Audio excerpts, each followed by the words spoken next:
3.2, number 64. So we're supposed to draw a graph of the derivative of this function. This function is regular f of x here. And we're supposed to draw the derivative with not so much accuracy. Right? There's not a lot of precision going on here when we're drawing these, as they say, sketches of derivatives. So there's just a few features to really keep in mind when trying to figure out what the graph of f prime will look like from the graph of f, and really going the other direction as well. Anyway, so one of the main things is wherever you see what would be a horizontal tangent, right? That is a peak or a trough, really, right? A high point or a low point in the curve. So those locations are where f prime of x will equal 0. So it's an x-intercept for the derivative function. X-intercept wherever that's the case. So that, again, that corresponds to where you see horizontal tangents.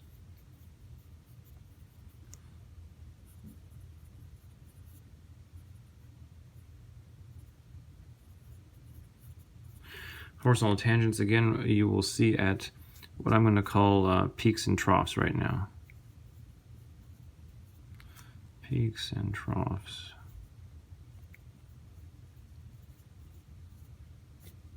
Okay.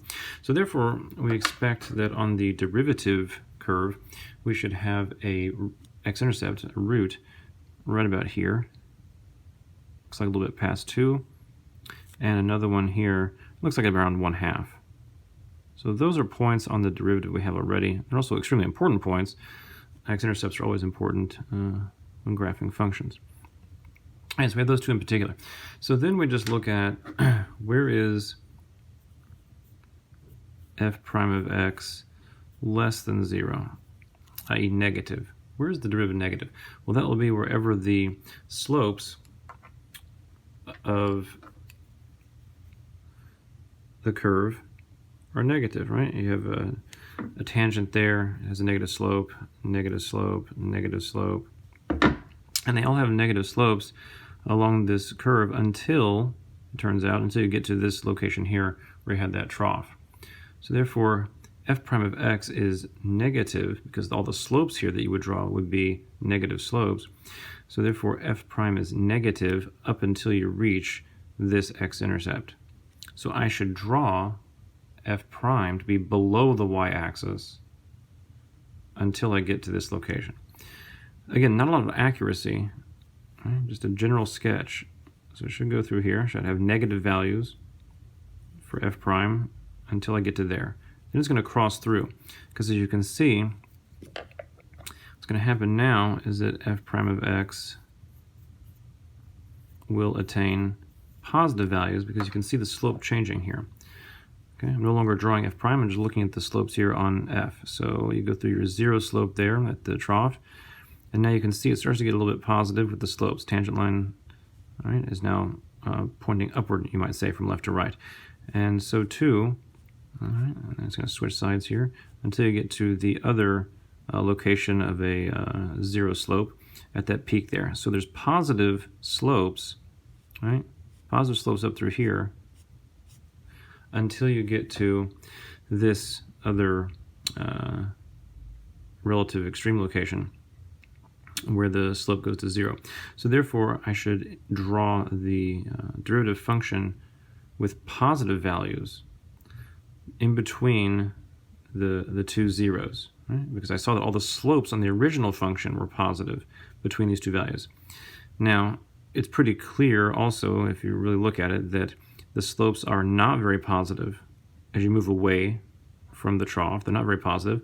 They become more and more positive. So in other words, you have positive values increasing, right? But then it starts to taper off again, and the slopes return back down. They're all positive still, but all the slopes start turning back down until you get a slope of 0 again. So that means that the values of f prime, they're all still positive until somewhere in here, maybe like right in there, right? Which we'll eventually call it a inflection point. Until there, And then, although the slopes are still positive, they are not as positive as they were at this location. So therefore, the f prime curve will start to descend, although still being positive, down to that x-intercept it has. After this location, right, it's pretty clear you're returning back to where f prime is negative again. You can see all the slopes here, not very negative, more negative, increasingly more negative, and so forth forever, which should mean that as we pass through this x-intercept to negative values, they become more and more negative, right? As the slopes on f become more negative, the values on f prime become more negative, and so then the curve just goes down there. So this is a reasonable picture. Again, you're just looking for reasonable, not perfect or completely accurate, a reasonable construction based on the original function. Also, this curve makes some sense. If you look at the blue curve, look at f of x, it looks like a cubic function. And if I were to take the derivative of a cubic, I know I'll get a quadratic from the power rule. And I've certainly drawn a quadratic here, it turns out. I wasn't attempting to do that, but you see that's the way it turned out after examining it thoroughly. And so that kind of confirms in a way that you have a reasonable drawing as well.